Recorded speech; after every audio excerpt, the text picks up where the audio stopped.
अस्सलामु अलैकुम वरहमतुल्लाहि वबरकातुहू।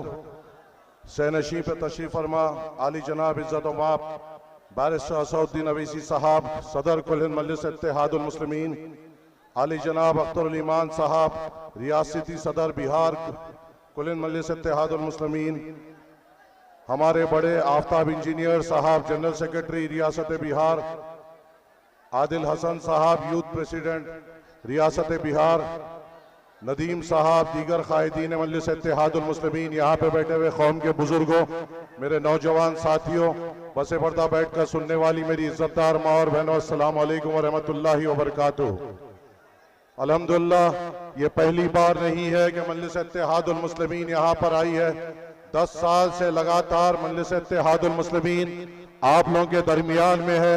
आपकी हर एक परेशानी में, हर एक तकलीफ को मजलिस इत्तेहादुल मुस्लिमीन समझती है। मुझे याद है जब यहाँ पे सैलाब की आफत आई थी तो यहाँ पर मजलिस इत्तेहादुल मुस्लिमीन के जानिब से एक बहुत बड़ा हेल्थ कैंप लगाया गया था। सदर मजलिस ने हैदराबाद से शानदार डॉक्टरों को यहाँ पर भेजा था दवाइयों के साथ, और यहाँ पे डगरवा में बड़ी तादाद में यहाँ पे दवाइयों की तकसीम की गई थी और डॉक्टरों से बेहतर इलाज कराया गया था। और जब भी यहाँ की कोई भी परेशानी आती है, अख्तरुल ईमान साहब फौरी तौर पे सदर मजलिस से राब्ते में आते हैं और हम कोशिश करते हैं कि आपके साथ ठहरे, आपकी परेशानी को समझ सके और आपके परेशानी में हम ठहर सके। आप जैसे कि जानते हैं यहाँ पे डगरवा से हम मुखातिब किया जा रहा है। मुझे याद है जब पिछला विधानसभा चुनाव था और विधानसभा चुनाव के वक्त कई लोगों को टिकट के आस में लाइन में लगे हुए थे मजलिस इत्तेहादुल मुस्लिमीन के, और यहाँ पे डगरवा से कई लोगों ने मुझे फोन किया था और मुझे ये कहा था कि माहिद भाई आप सदर मजलिस से बात करिए, सदर मजलिस से आप असदुद्दीन अवैसी साहब से ये गुजारिश करिए कि जोगी हाट में शाहनवाज साहब को धोखा दिया गया, तस्लीमुद्दीन साहब के घराने में तोड़ लाई जा रही है, जो सही वहां पे जो एमएलए था उसको हटाते हुए सरफराज भाई को वहां से टिकट दिया गया। आप लोग सदर मजलिस के सामने बात रखिए और कोशिश करिए कि शाहनवाज को जोगी हाट से मजलिस इत्तेहादुल मुस्लिमीन का उम्मीदवार बनाया जाए।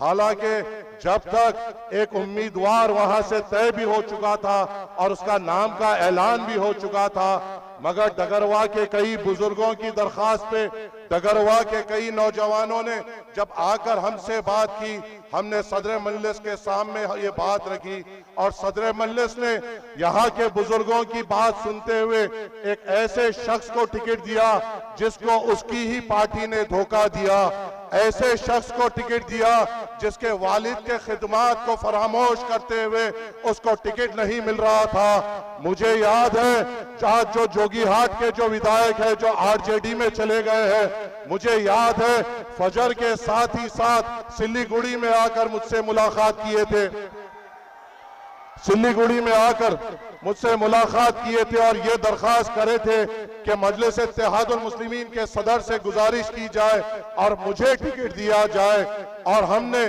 शाहनवाज भाई को टिकट देते हुए उनके पीछे मेहनत करते हुए उनको वहां से कामयाबी दिलाई। आप मुझे बताइए, अगर हमने तस्लीमुद्दीन साहब के घराने को हमने मजबूती के साथ अगर हम ठहरे तो क्या हमने गलत किया? अगर जो शाहनवाज को जो आरजेडी ने लात मारकर बाहर निकालते हुए धोखा दिया था उनके साथ हमने मजबूती के साथ ठहरे, क्या हमने गलत किया कि सदर मजलिस ने शाहनवाज के जोगी हाट को जाकर 2-2 जलसे करते हुए शाहनवाज की कामयाबी के झंडे गाड़े?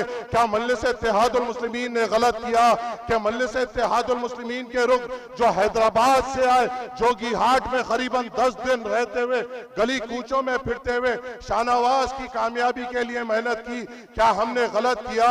मजलिस इत्तेहादुल मुस्लिमीन ने तस्लीमुद्दीन साहब के घराने के साथ जब ठहरे, जब उनके बेटे को राजद ने धोखा दिया, जब उनके बेटे को टिकट नहीं दिया गया, उस वक्त असदुद्दीन अवैसी साहब ने तस्लीमुद्दीन साहब को उनके बच्चे को टिकट देते हुए वहां पे प्रचार करते हुए उसको कामयाबी दी। फिर क्या हुआ? जब इतनी इज्जत उस घर को दी, जब जो पार्टी ने उसे लात मारकर उनको बाहर निकाल दिया और जिस पार्टी ने उनका हाथ पकड़ा उसी पार्टी के पीठ में खंजर भोंकते हुए शाहनवाज जाके राजद में मिले, क्या ये बात सही है? क्या हमने उनकी इज्जत नहीं रखी? क्या सदर मजलिस ने उनके लिए प्रचार नहीं किया? क्या हैदराबाद से आने वाले लोगों ने तकलीफ उठाते हुए उनको जिताने आया नहीं? और उन्होंने क्या किया? चंद पैसों के लिए, चंद ओहदों के लिए जो मजलिस इत्तेहादुल मुस्लिमीन सीमांचल की आवाज के लिए बनी, जो मजलिस इत्तेहादुल मुस्लिमीन यहाँ पे आई तो आपकी आवाज बनने आई, आपके परेशानियों को उठाने आई, नौजवानों को रोजगार दिलाने आई, यहाँ के इलाकों में अच्छे अस्पताल लाने आई। उस पार्टी को धोखा देकर चले गए। क्या इनका इंतखाब हम आने वाले लोकसभा में नहीं लेंगे? हमें अख्तर इमान साहब के साथ ठहरना है, उनके पीछे ठहरते हुए उनको कामयाब करना है और बैरिस्टर असदुद्दीन अवैसी साहब को यहां से कामयाबी देना है।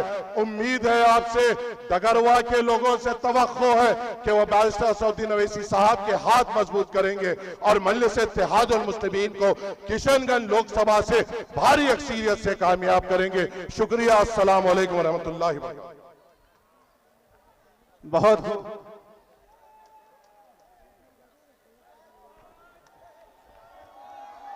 बहुत खूब। अब मैं बिहार के असद, बिहार की आन बान शान, सीमांचल का धड़कन, सीमांचल का बेटा, सीमांचल का उभरता हुआ आवाज, गरीब मजलूमों के कंधे से कंधे चलने वाला शख्स जनाब अख्तर ईमान साहब का इस शेर के साथ